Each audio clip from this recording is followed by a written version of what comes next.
রাতে স্বপ্নে যদি আপনি সাপ দেখেন, এর মানে কি? কেউ মারা যাচ্ছে নাকি রিজিক আসছে? স্বপ্ন কি সবসময় সত্য হয়? ইসলাম কি বলে আমাদের স্বপ্ন সম্পর্কে? চলুন আজকে জানি স্বপ্নের রহস্যময় জগৎ নিয়ে কুরআন ও হাদিসের আলোকে।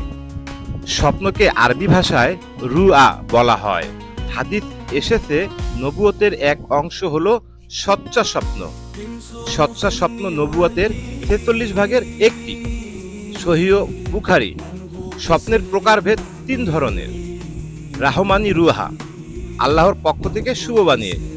২ নম্বর হচ্ছে নাফসানি, মানে নিজের চিন্তা, নিজের মনের কথা।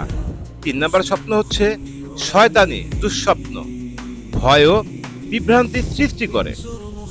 স্বপ্ন ৩ ধরনের: আল্লাহর পক্ষ থেকে, নিজের মন থেকে ও শয়তানের পক্ষ থেকে। সহিহ মুসলিম। স্বপ্ন দেখলে কি করতে হয়?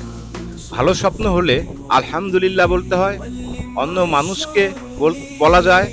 খারাপ স্বপ্ন হলে থুতু ফেলা, ডান দিকে হালকা করে ৩ বার এবং আউযুবিল্লাহি মিনাশ শাইতানির রাজিম পাঠ করা আর কাউকে না বলা।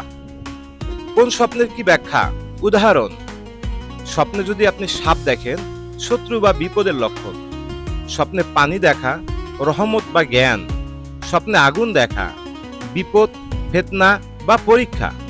স্বপ্নে পাখি উড়তে দেখা, স্বাধীনতা, আত্মা।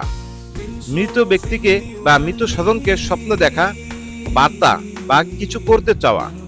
এইসব ব্যাখ্যা নিয়ে পরবর্তী ভিডিও তৈরি করব ইনশাআল্লাহ। প্রত্যেকটা স্টেপ বাই স্টেপ, সাপ দেখা, পানি দেখা, আগুন দেখা, পাখি উড়তে দেখা, মৃত্যু আত্মীয় স্বজন দেখা, এ ধরনের প্রত্যেকটা স্টেপ বাই স্টেপ ভিডিও তৈরি করব পরবর্তী ভিডিও নিয়ে ইনশাআল্লাহ।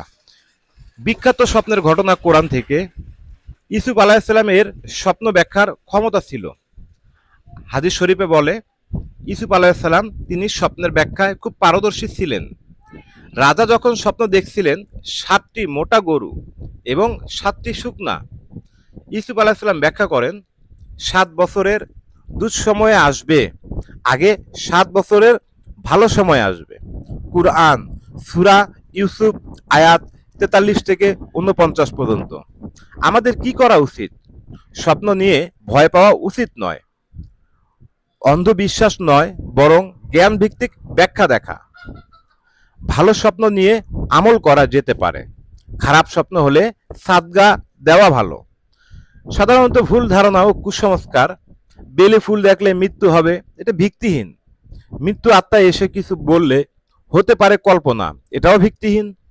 স্বপ্নে জিন বা মৃত ব্যক্তি দেখা মানেই কিছু না কিছু হবে, এসব সবসময় সঠিক নয়। ইসলাম আমাদের সঠিক নির্দেশনা দিয়েছে। আমাদের উচিত ইসলামী জ্ঞান শেখা ও ছড়িয়ে দেয়া। হে আল্লাহ, তুমি আমাদের ভালো স্বপ্ন দেখার তৌফিক দান করো, খারাপ স্বপ্ন থেকে হেফাজত করো। হ্যাঁ বন্ধুরা, পরবর্তী এই ধরনের ইসলামী ভিডিও নিয়ে আবার আপনাদের মাঝে উপস্থিত হব। আপনাদের যদি কোনো মতামত থাকে অবশ্যই কমেন্ট করে জানাবেন, বা আপনাদের স্বপ্নের ব্যাখ্যা থাকলে অবশ্যই কমেন্ট করে জানাবেন। ইনশাআল্লাহ পরবর্তী সেই ধরনের ভিডিও নিয়ে আবার আপনাদের মাঝে উপস্থিত হব। আজকের মতো বিদায়, আল্লাহ হাফেজ।